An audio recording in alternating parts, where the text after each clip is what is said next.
আজকের এই গল্পটা শুধু একটা মৃত্যুর গল্প না। এটা সেই সমাজের গল্প যেখানে একজন ছেলে শুধু হেসেছিল বলে তাকে পৃথিবী ছাড়তে হয়। পারভেজের হাসি কারো জীবনে আলো আনেনি, বরং তার নিজের জীবনটাই নিভে গেছে শুধু এক ভুল বোঝাবুঝির কারণে। পারভেজ সেদিন দুপুরে তার কয়েকজন বন্ধুদের সঙ্গে স্থানীয় একটা দোকানে বসে আড্ডা দিচ্ছিল। সেই সময় পাশে দাঁড়িয়ে ছিল দুজন মেয়ে। তারা দেখে পারভেজ হাসাহাসি করছে। তারা ধরে নেয় পারভেজ তাদের নিয়েই হয়তো হাসাহাসি করছে। তাদের সেই ভাবনাই জন্ম দেয় ভুলের। ভুল থেকেই তৈরি হয় রাগ, আর সেই রাগ ডেকে আনে এক ভয়ঙ্কর পরিণতি। মেয়েদের একজন ফোন করে ডাকে তার বন্ধুদের। তিনজন ছেলে আসে।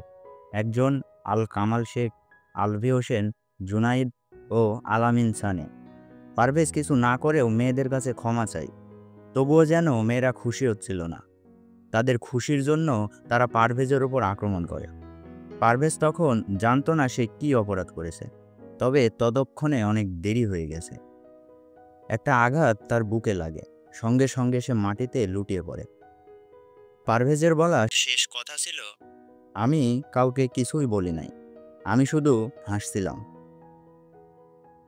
এই ঘটনার পরপরই ছেলেগুলোকে গ্রেফতার করা হয়, আর সেই মেয়েদের কলেজ কর্তৃপক্ষ বহিষ্কার করে। কিন্তু সবচেয়ে কষ্টের বিষয় হলো, যখন সেই তিনজনকে আদালত থেকে বের করা হয়, তাদের মুখে যেন হাসি থামছিলই না। তাদের মধ্যে কোনো অনুশোচনা ছিল না।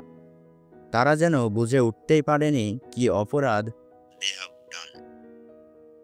রসূল সাল্লাল্লাহু আলাইহি ওয়াসাল্লাম এক হাদিসে বলেছিলেন, এক সময় আসবে তখন জানবে না সে কেন করছে, আর নিহত ব্যক্তি জানবে না কেন তাকে করা হচ্ছে। সহিহ মুসলিম হাদিস 2908।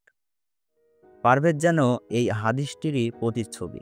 সে জানতো না কেন সে মারা গেল, আর যারা তাকে মেরেছে তাদেরও কোনো সঠিক কারণ নেই। আমরা কি পারতাম না একটু থেমে শুনতে, একটু যাচাই করে দেখতে সত্যিটা কি? আজকের সমাজে মানুষের রাগ অনেক দ্রুত উঠে যায়, কিন্তু বিচার বুদ্ধি তা যেন অন্ধ হয়ে গেছে। এই সমাজটা বদলাতে হবে আমাদেরই। একটা হাসির জন্য যদি কাউকে মরতে হয়, তবে এটা সত্যিই মেনে নেওয়া যায় না। এই ঘটনায় আমরা শোকাহত। খুনিদের কঠোর বিচারের দাবি জানাচ্ছি, বিশেষ করে মেয়ে দুজনের, যাদের ভুলের কারণেই এত কিছু। দিন শেষে প্রশ্ন একটাই, শুধু কি হাসির জন্যেই পারভেজকে তার জীবন দিতে হয়েছে, নাকি এর পেছনে লুকিয়ে আছে বড় কোনো সত্য? আজ এ পর্যন্তই। এতক্ষণ আপনাদের সাথে ছিলাম আমি রাকিবুল হাসান। আপনারা দেখছিলেন